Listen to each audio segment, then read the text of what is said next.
de la Haute Cour de justice.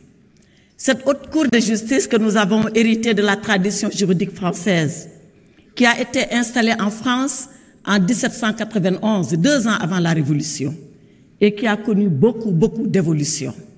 Une Cour de justice qui est en fait une juridiction d'exception. On l'a dit, 2 faits la caractérisent. Le premier fait, c'est que la Cour de justice, elle n'a pas d'appel. Elle n'a pas de cassation. Elle statue en premier et dernier ressort. Sauf révision du procès, il n'y a aucune voie de recours qui est ouverte à son encontre. C'est pour vous dire que nous devons nous arrêter et bien réfléchir avant d'envoyer quelqu'un à la Haute Cour de justice. Et nous tous ici sommes justiciables ou pouvons être justiciables de la Haute Cour de justice. La deuxième particularité de la Haute Cour de justice, c'est que ce sont les députés qui prononcent l'acte d'accusation.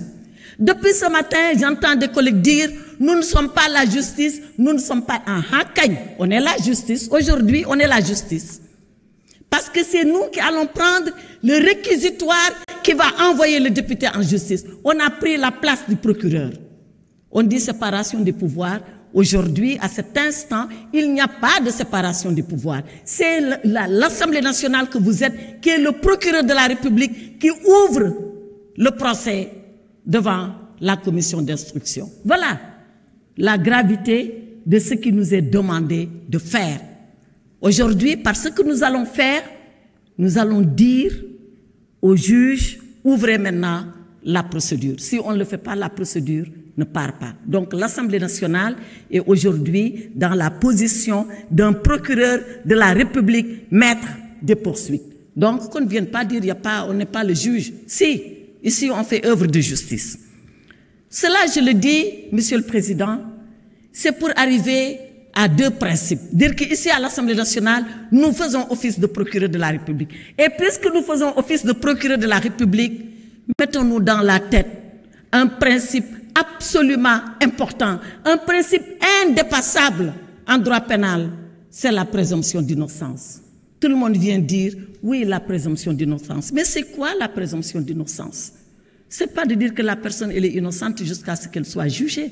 Oui, mais une fois qu'on a dit ça, et après, c'est surtout de considérer qu'on ne peut pas, à partir de simples déclarations, casser cette présomption d'innocence et dire on vous envoie à la justice. Or, dans tous les dossiers qui nous ont été présentés ici, qu'avons-nous vu? Pourquoi on dit c'est la version des DAGE contre la version des ministres? Parce qu'il n'y a eu que des DAGE qui ont accusé des ministres. Or, la présomption, ce ne sont pas des déclarations gratuites. La présomption, c'est des faits qui indiquent que cette personne, elle peut être supposée avoir fait cela. Les déclarations des DAGE, aussi fortes soient-elles, ne peuvent pas être qualifiées de présomption. Or, seules les présomptions peuvent amener le procureur de la République, que nous sommes cet après-midi dans cette salle, à pouvoir indexer pour dire celui-là peut être mis en cause et incriminé.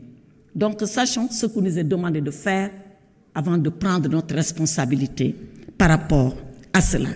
Donc, je le dis, nous sommes le procureur aujourd'hui et nous ne pouvons pas, sur la base de simples déclarations, dire qu'il y a des présomptions. Si nous le faisons, alors nous allons violer le principe de la présomption d'innocence. Et cette présomption d'innocence, elle date depuis l'Habeas Corpus 1786, elle date depuis Bill of Rights 1789, elle date depuis la Révolution française, Déclaration des droits de l'homme et du citoyen, elle date de 1948, Déclaration universelle des droits de l'homme, elle date du préambule de la Constitution du Sénégal, elle date de nos lois à nous. Nous ne pouvons pas la renverser allègrement parce que tout simplement, nous voulons envoyer 5 ministres à la justice. Le deuxième principe que je voulais rappeler, c'est celui de l'indépendance du juge. Notre justice, beaucoup l'avaient décrié, beaucoup.